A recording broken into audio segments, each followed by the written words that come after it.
नमस्ते दोस्तों, आप सभी लोगों का स्वागत है वापस से अपने एक नए लेक्चर के अंदर। तो जैसे कि आप लोग यहाँ पे देख सकते हैं कि आज का जो हमारा क्वेश्चन है it is an most important question आप बोल सकते हो, बिकॉज इसके अंदर आप लोगों को यहाँ पर बहुत सारी चीज़ें जो है वो सीखने के लिए मिलेगी।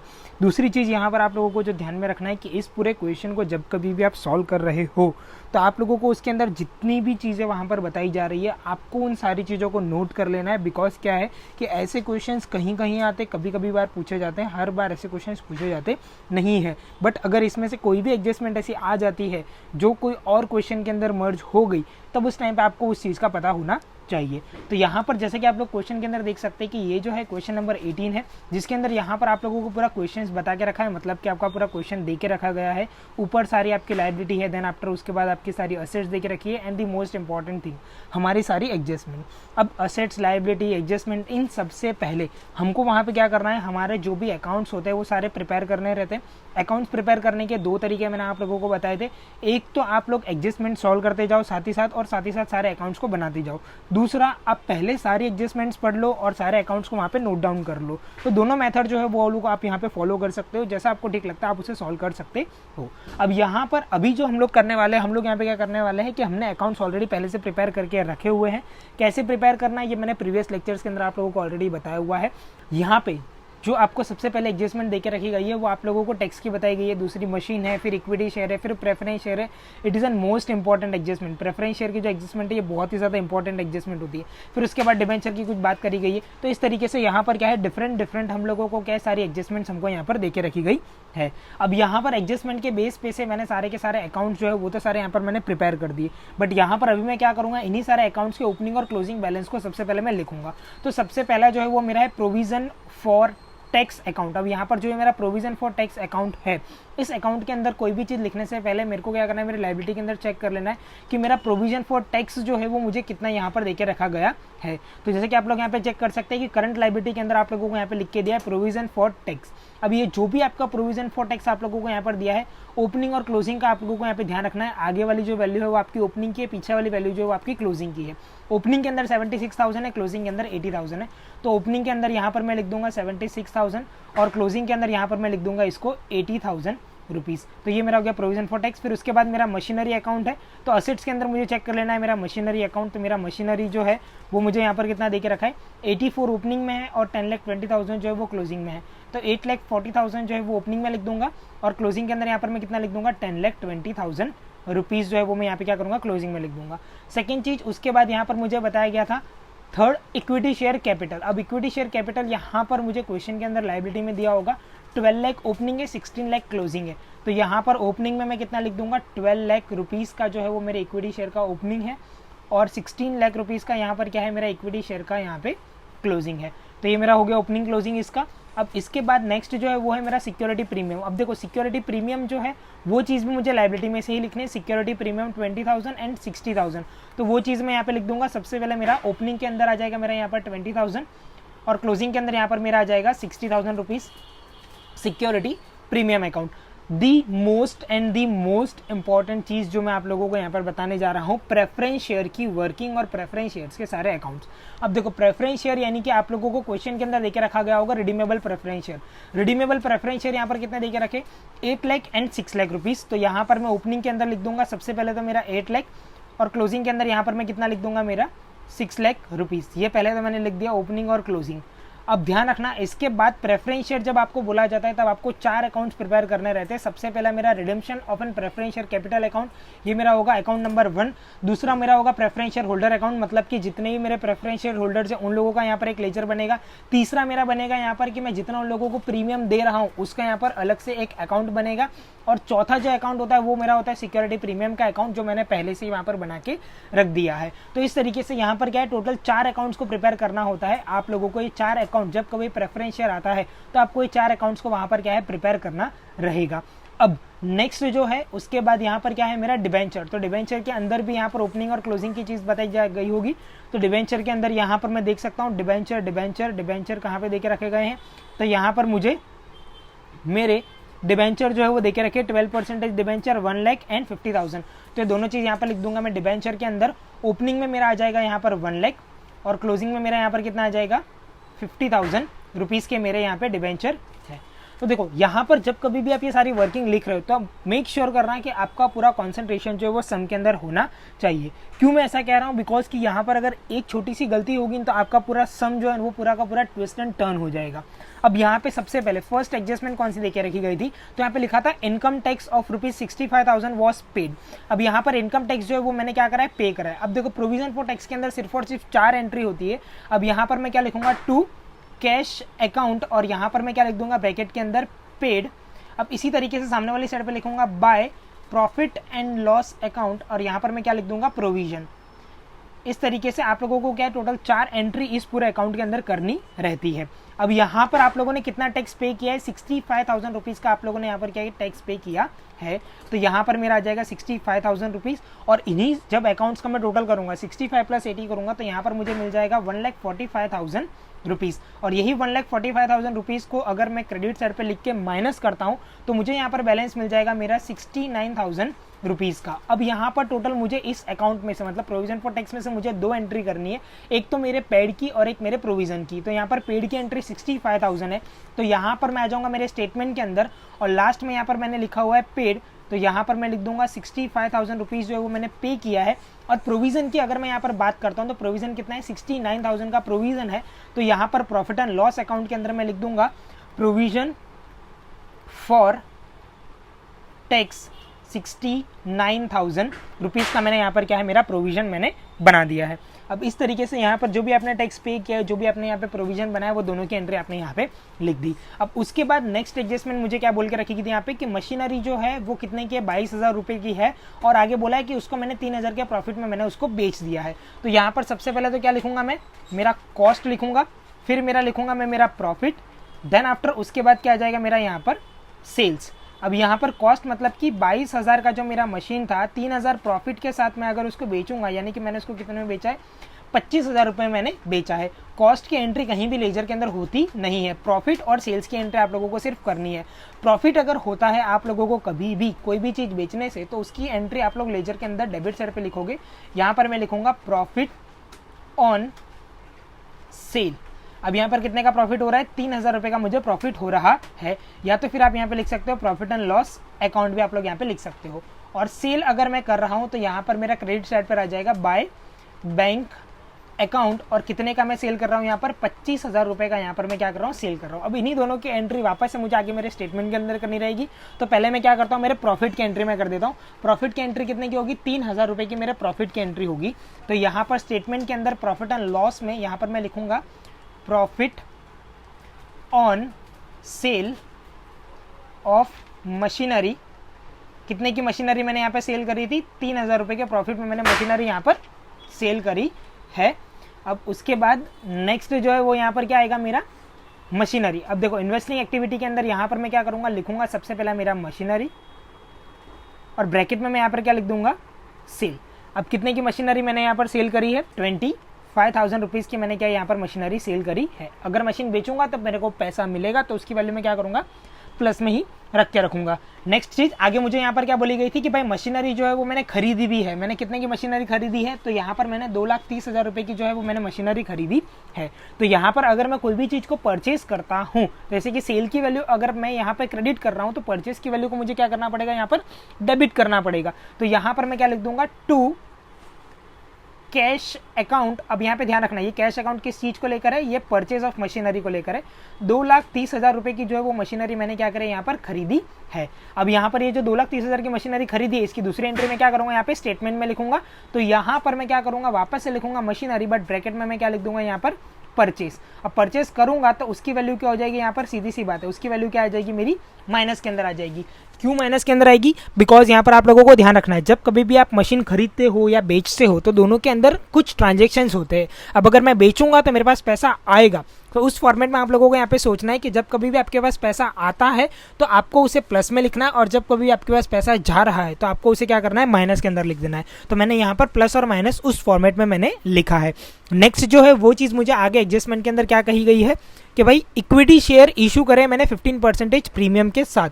अब यहाँ पर इक्विटी शेयर को अगर इशू करना है, ध्यान रखो कोई भी चीज़ को अगर इशू करने के लिए कहा गया है, वो चाहे इक्विटी शेयर हो गया या डिबेंचर होता है, अगर आप लोगों को वहां पर इशू करने के लिए कहा जाता है ना, तो सबसे पहला जो काम है ना वो आप लोगों को यहाँ पर क्या करना है, आपको इस अकाउंट को सबसे पहले तो क्लोज कर देना है। यानी कि यहाँ पर आपका डेबिट साइड की जो वैल्यू है वो कितनी आ रही है, यहाँ पर 16 लाख रुपीज़ आ रही है, और यहाँ पर क्रेडिट साइड की वैल्यू में भी क्या लिख दूंगा मैं, 16 लाख रुपीज़ लिख दूंगा। 16 में से अगर मैं 12 को यहाँ पर माइनस करूंगा तो मुझे यहाँ पर कितना मिलेगा, 4 लाख रुपीज़ मुझे यहाँ पर मिलेंगे। और इसके आगे मैं क्या लिख दूंगा यहाँ पर, by cash and bank account. अब यहाँ पर मैंने ऐसा क्यों लिखा, बिकॉज इसकी एंट्री मुझे आगे मेरे स्टेटमेंट के अंदर करनी है। अब फाइनेंसिंग एक्टिविटी के अंदर यहाँ पर मैं क्या करूँगा, यहाँ पर मैं लिखूंगा इशू ऑफ इक्विटी शेयर। कितने के इक्विटी शेयर मैं इशू कर सकता हूं, अभी के लिए मैं 4 लाख रुपीज़ जो मेरा डिफरेंस आया उतने के इक्विटी शेयर्स में यहाँ पर इशू कर सकता हूं। अब यहाँ पर इशू करने की भी कंडीशन बताई थी कि आपको इशू जो है वो 15% प्रीमियम के साथ यहाँ पर आप लोगों को करना है। तो 4 लाख का आप लोगों को यहाँ पर क्या करना है, 15%। सबसे पहली चीज़ तो इशू करोगे तो यहाँ पर क्या हो जाएगा, आपका प्लस हो जाएगा। तो 4 लाख का 15% आप लोगों को यहाँ पर क्या है, सबसे पहले तो प्लस कर देना है। तो 4 लाख का 15% प्लस करोगे तो आप लोगों को यहाँ पर आंसर मिल जाएगा 4,60,000 रुपीज़ का। अब ये जो 4,60,000 है, इसमें से 4 लाख की एंट्री तो ऑलरेडी हो चुकी है, यहाँ पर आप लोग देख सकते हैं इक्विटी शेयर कैपिटल के अंदर। अब यहाँ पर बचता है 60,000। तो 60,000 कहाँ से आएगा, तो सिक्योरिटी प्रीमियम अकाउंट जो है वो इसी चीज़ के लिए बनाया जाता है, जहाँ से आप क्या है, कोई भी चीज़ का इक्विटी शेयर हुआ या प्रेफरेंस शेयर हुआ, किसी भी चीज़ के अगर आप लोग वहाँ पे प्रीमियम डिस्काउंट कैसे भी उसको रिडीम कर रहे हो या इशू कर रहे हो, उसकी एडजस्टमेंट जो है वो सिक्योरिटी प्रीमियम के थ्रू वहाँ पर आप लोग कर सकते हो। तो यहाँ पर आप लोगों को क्या करना है, सिक्योरिटी प्रीमियम के अंदर लिख देना है बाय कैश अकाउंट। कितने से लिखना है आप लोगों को, यहाँ पर 60,000 रुपीज़ से आपको इसकी एंट्री यहाँ पे करनी है। और अगर आप लोग यहाँ पर इसका 60,000 लिख रहे हो सिक्योरिटी प्रीमियम का, तो आप लोग ध्यान रखना, यहाँ पर आप लोगों ने जो भी एंट्री करी है वही एंट्री आप लोगों को आगे भी करनी रहेगी। आगे मतलब कि आपका जो पर्टिकुलरली स्टेटमेंट होता है उसके अंदर भी वहाँ पर होती है। बट यहाँ पर आप लोग ध्यान रखना, जब कभी भी अभी अकाउंट क्लोज होगा उसके बाद आपको एंट्री करनी है, अभी से आप कोई भी एंट्री करोगे नहीं। नेक्स्ट चीज़, आगे मुझे एडजस्टमेंट के अंदर और क्या क्या चीज़ बताई गई है कि आगे मुझे एडजस्टमेंट के अंदर कहा गया है प्रेफरेंस शेयर जो है वो रिडीम हो रहे हैं 10% प्रीमियम के साथ। दी मोस्ट इंपॉर्टेंट थिंग अब आप लोगों को यहाँ पर ध्यान रखना है, redemption of an preference share. अब देखो, redemption of an preference share की एंट्री किस तरीके से होती है कैश फ्लो के स्टेटमेंट के अंदर। तो सबसे पहले तो हम लोग वो समझते, प्रेफरेंस शेयर को जब कभी भी रिडीम करा जाता है तो आप लोगों को टोटल 4 अकाउंट बनाने रहते हैं। यहाँ पर सबसे पहला जो अकाउंट होगा वो redemption of an preference share होगा, जो मैंने आगे की एंट्री यहाँ पर ओपनिंग और क्लोजिंग की लिख दी है। दूसरा जो मेरा अकाउंट होगा प्रेफरेंस शेयर होल्डर का होगा, जिसके अंदर सारी एंट्री होने वाली है। और तीसरा जो अकाउंट होगा वो मेरा होगा प्रीमियम और प्रेफरेंस शेयर कैपिटल, कितना मैं प्रीमियम देने वाला हूं, और ये जो प्रीमियम है वो कहां से सेटलमेंट होने वाला है, वो होगा मेरा सिक्योरिटी प्रीमियम के थ्रू। ये सारी चीजों को मैं वहां पर क्या करूंगा, सेटल डाउन करूंगा। तो यहां पर सबसे पहले तो क्या करने के लिए बोला गया, रिडीम करने के लिए बोला गया। अगर आप लोगों को इशू या रिडीम कुछ भी करने के लिए कहा जाता है कोई भी एडजस्टमेंट पे, तो ऑन द स्पॉट उस अकाउंट को आप लोगों को क्या कर देना है, सबसे पहले तो क्लोज कर देना है। तो यहां पर ये अकाउंट को मैं क्या कर दूंगा, सबसे पहले तो मैं क्लोज कर दूंगा। इसको क्लोज करने के बाद यहां पर क्या होगा, मेरा डिफरेंस आएगा। अब देखो यहां पर जो है मेरा क्रेडिट साइड की वैल्यू क्या है, यहाँ पे ज्यादा है, तो यहां पर क्रेडिट साइड की वैल्यू को ही मैं क्या करूंगा, डेबिट साइड पर भी लिख दूंगा। तो यहां पर मेरा सबसे पहले तो रिडेम्पशन आ जाएगा 2 लाख रुपीज का, मेरा क्या यहाँ पर रिडेम्पशन आ गया। अब ये जो भी मेरा रिडेम्पशन आया है यहाँ पर, इस रिडेम्पशन की मुझे क्या करनी है, एंट्री करनी है। अब यहाँ पर मैं क्या लिखूंगा, सबसे पहली बात मुझे इसको रिडीम करना है। अगर मैं रिडीम करने जा रहा हूं तो मैं किसको दूंगा ये रिडेम्पशन करने के बाद, तो ये मैं देने वाला हूं मेरे प्रेफरेंस शेयर होल्डर को। तो यहां पर मैंने डेबिट करा है, तो प्रेफरेंस शेयर होल्डर के अंदर यहां पर क्या हो जाएगा, ये क्रेडिट हो जाएगा। तो यहां पर मैं क्या लिखूंगा, बाय, अब लिखना क्या है, redemption of an preference share capital, जो ऊपर वाले लेजर का नाम था वही चीज मुझे यहां पर लिख देनी है। Redemption of preference share capital, कितने प्रेफरेंस शेयर कैपिटल में रिडीम करने निकला हूं, 2 लाख रुपीस के प्रेफरेंस शेयर कैपिटल में रिडीम करने निकला हूं। अब मैं ये रिडीम करने भी कैसे निकला हूं, तो ये रिडीम करने में प्रीमियम के साथ निकला हूं। अब प्रीमियम मतलब कितने परसेंटेज प्रीमियम बोला गया था मुझे यहाँ पर, तो मुझे यहाँ पर कहा गया है कि भाई 10% प्रीमियम के साथ मुझे रिडीम करने हैं। तो यहाँ पर ये जो 2 लाख आया, इस 2 लाख का मुझे क्या करना है, यहाँ पे 10% निकालना है, और इसके आगे मुझे क्या लिख देना है, by premium on preference share redemption. तो यहां पर मुझे कितने का प्रीमियम मिल जाएगा, 20,000 रुपीज का मुझे यहां पर प्रीमियम मिल जाएगा। और इसी प्रीमियम की जो है वो क्या करनी है, मुझे नेक्स्ट एंट्री करनी है, जो मेरा लेजर नंबर 3 था इसके अंदर।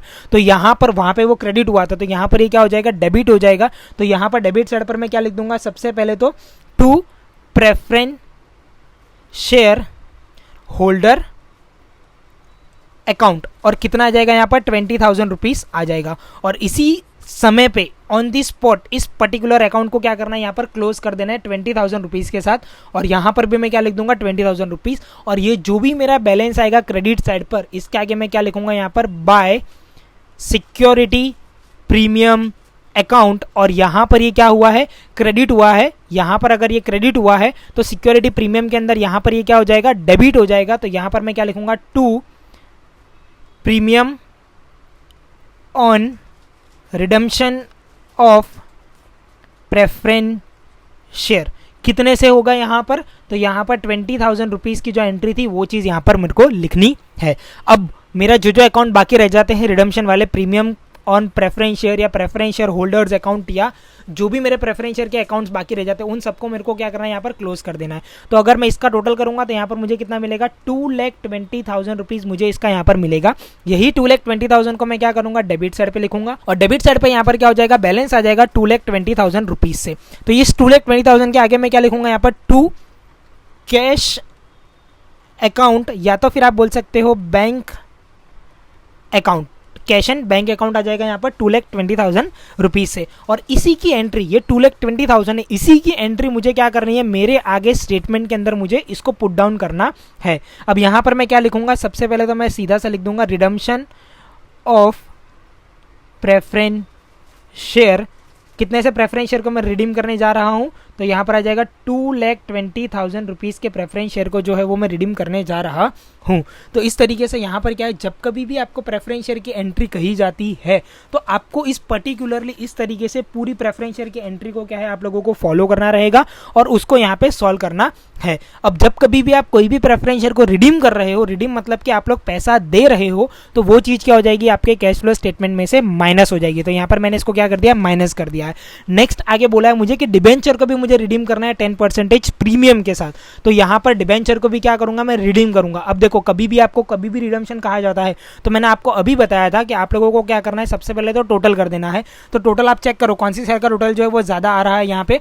तो यहाँ पर मेरा जो टोटल है वो कौन सी शेयर ज़्यादा आ रहा है, तो मेरा टोटल है वो क्रेडिट साइड का ज़्यादा आ रहा है। यहाँ पर कितना ज़्यादा आ रहा है, तो यहाँ पर आप लोग देख सकते हैं कि 1 लाख रुपीज़ जो है वो मैंने यहाँ पे लिखा, और यही 1 लाख रुपीज़ को मैं क्या करूँगा, यहाँ पर डेबिट साइड पे लिखूंगा। और यहाँ पे डिफरेंस जो आएगा वो कितने का डिफरेंस आ जाएगा, मेरा यहाँ पर 50,000 रुपीज़ का जो है वो मेरा यहाँ पर क्या आ जाएगा, डिफरेंस आ जाएगा।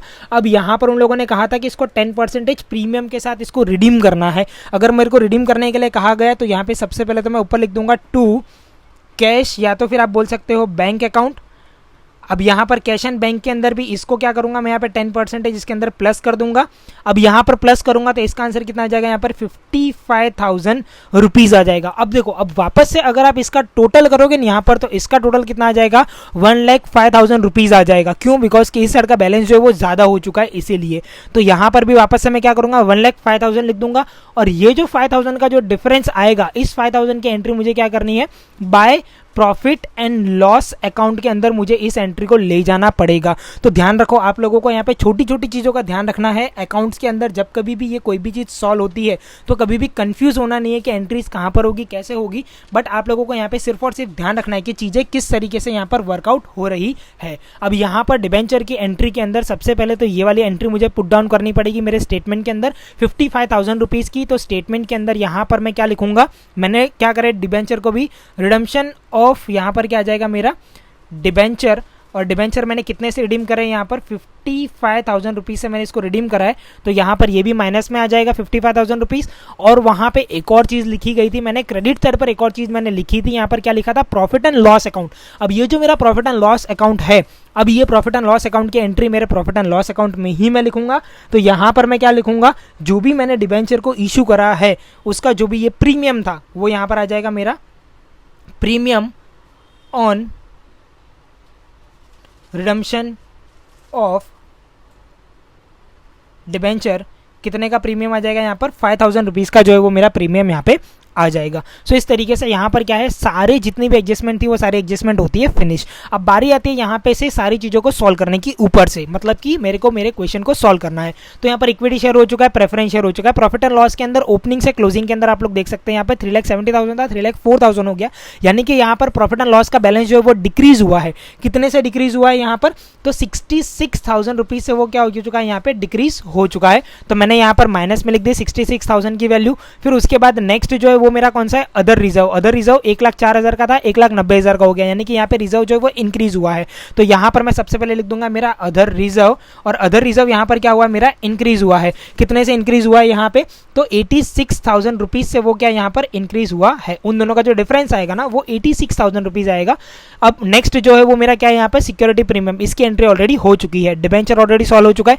क्रेडिटर से लेके ये जितनी भी चीजें होती है, ये सारी की सारी चीजें क्या होती है, मेरी करंट असेट्स होती है। बट इसमें से कुछ कुछ चीजें जो होती है उसका एक लेजर बनता है, या तो उसकी डायरेक्ट वर्किंग मुझे वहां पे सॉल्व करनी पड़ती है। अब क्रेडिटर्स के अंदर आप लोग देख सकते हैं, ओपनिंग में 1,80,000 था, क्लोजिंग में कितना हो गया, वो 2 लाख हो गया, यानी कि यहाँ पर क्रेडिटर्स जो है वो क्या हो गए, इंक्रीज हो गए। और करंट असेट्स और करंट लायबिलिटी कोई भी चीज होती है वो चीज यहाँ पर वर्किंग कैपिटल में ही आप लोगों को लिखनी रहती है। तो यहाँ पर जो है क्रेडिटर्स में सबसे पहले लिख देता हूँ, क्रेडिटर्स मेरे क्या हुए थे, यहाँ पर इंक्रीज हुए थे। कितने से इंक्रीज हो जाएंगे, 1,80 से 2 लाख हो गए, तो मतलब 20,000 रुपए से वो इंक्रीज हो चुके हैं। अब यहाँ पर बिल्स पेबल जो है वो मेरा कितना है यहाँ पे, 24 और 70। अब देखो यहाँ पर बिल्स पेबल भी क्या हो गए, इंक्रीज हो गए हैं। कितने से इंक्रीज हुए यहाँ पर, तो ये बिल्स पेबल जो है वो 46,000 रुपीज से यहाँ पर क्या है, इंक्रीज हो चुके हैं। तो यहाँ पर बिल्स पेबल कितने से इंक्रीज हुए, मेरे 46,000 रुपीज से ये इंक्रीज हुए हैं।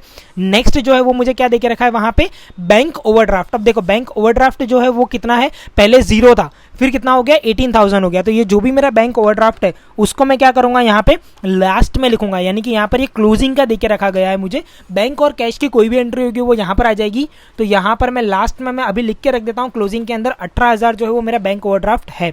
नेक्स्ट जो है वो मुझे क्या देके रखा गया था वहां पर, प्रोविजन फॉर टैक्स, ये एंट्री हो चुकी है।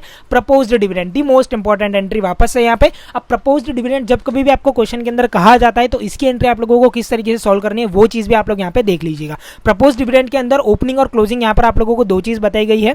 अब यहाँ पर एंट्री आप लोगों की किस तरीके से होने वाली है, तो सबसे पहले ध्यान रखो कि आपकी ओपनिंग की जो भी एंट्री है, ये जो भी आपका ओपनिंग है ये आप लोगों का आ जाएगा आपका फाइनेंसिंग एक्टिविटी के अंदर, और यहाँ पर ये जो क्लोजिंग है ये आपका किसके अंदर आ जाएगा, प्रॉफिट एंड लॉस अकाउंट में। अब यहाँ पर आप लोगों को सिर्फ थोड़ी सी चीजों का ध्यान रखना है, देखो बिकॉज ये थोड़ी सी चीज है लेकिन बट ये बहुत ही ज्यादा इंपॉर्टेंट है आप लोगों के लिए यहाँ पे। क्यों, बिकॉज की थोड़ी थोड़ी चीज करके ही वो एक बहुत सारी चीजों के अंदर, बहुत सारे कॉम्प्लिकेशन के अंदर वो कन्वर्ट हो जाता है। तो यहाँ पे प्रपोज डिविडेंड इक्विटी शेयर का जो देके रखा, ओपनिंग में मुझे देके रखा है 1,20,000 और प्रेफरेंस शेयर का 80,000 देके रखा गया। तो फाइनेंसिंग एक्टिविटी के अंदर यहाँ पर मैं लिख दूंगा मेरा प्रपोज्ड डिविडेंड। तो यहाँ पर मैं सबसे पहले तो हेडिंग डाल देता हूँ प्रपोज्ड डिविडेंड। अब यहाँ पर इक्विटी शेयर का जो देके रखा गया है वो है मेरा 1,20,000 रुपये का डिविडेंड जो है वो मुझे पे करना है। और दूसरा जो है वो मेरा मुझे देके रखा गया है प्रेफरेंस शेयर का। प्रेफरेंस शेयर का कितना देके रखा गया था, 80,000 रुपये का, वो मुझे यहाँ पर पे करना है। और नेक्स्ट जो था वो उसका क्लोजिंग था, और क्लोजिंग की एंट्री मैंने आप लोगों को अभी बताया। क्लोजिंग की एंट्री कहाँ पर करेंगे हम लोग, प्रॉफिट एंड लॉस अकाउंट के अंदर करेंगे। तो 1,60,000 और 60,000 जो है ये मैं करूंगा मेरे प्रॉफिट एंड लॉस अकाउंट के अंदर। तो यहाँ पर मैं क्या करूंगा, सबसे पहले लिख दूंगा मेरा प्रपोज्ड डिविडेंड। और डिविडेंड यहाँ पर किस चीज़ पे बोला गया है, सबसे पहले मुझे बताया गया इक्विटी शेयर पे, और इक्विटी शेयर पे यहाँ पर कितना बोला गया है, 1,60,000 रुपीज़। और प्रेफरेंस शेयर पे यहाँ पर कितना बताया गया है मुझे, 60,000 रुपीज़। तो उसकी एंट्री मैंने यहाँ पर कर दी। नेक्स्ट जो है वहाँ पर और लाइबिलिटी के अंदर क्या क्या चीज़ें देकर रखी गई है, लाइबिलिटी यहाँ पर होती है फिनिश। अब बारी आती है यहाँ पर मेरी असेट्स की। देखो असेट्स के अंदर यहाँ पर सबसे पहले जो मैंने अकाउंट्स बना दिए उन लोगों को इग्नोर कर देंगे। सबसे पहले लैंड एंड बिल्डिंग, इसका मैंने अकाउंट नहीं बनाया था, तो यहाँ पर 4,04,000 की थी, फिर वो कितने की हो गई, 4,32,000 की हो गई। इसका मतलब यानी यहाँ पर सीधी सी बात है मैंने लैंड एंड बिल्डिंग क्या करी होगी, मैंने परचेस करी होगी। तो यहाँ पर मैं लिख दूंगा purchase of land and building. और ये दोनों का जो भी डिफरेंस आएगा वो डिफरेंस यहाँ पर मैं क्या करूँगा, डायरेक्टली लिख दूंगा 28,000 रुपीज़ की जो है वो लैंड एंड बिल्डिंग मैंने क्या यहाँ पर परचेस करी है। अब यहाँ पर नेक्स्ट जो है वो क्या देके रखा गया था मुझे, मशीनरी, जिसका मैंने ऑलरेडी सॉल्यूशन कर दिया है। फिर मेरा है गुडविल और पैटेंट। अब देखो गुडविल और पैटेंट जो दोनों चीज होती है वो ध्यान रखना है तो मेरी असेट्स, बट इसको कहाँ पे लिखा जाता है, मेरे प्रॉफिट एंड लॉस अकाउंट के अंदर इसको लिखना रहता है।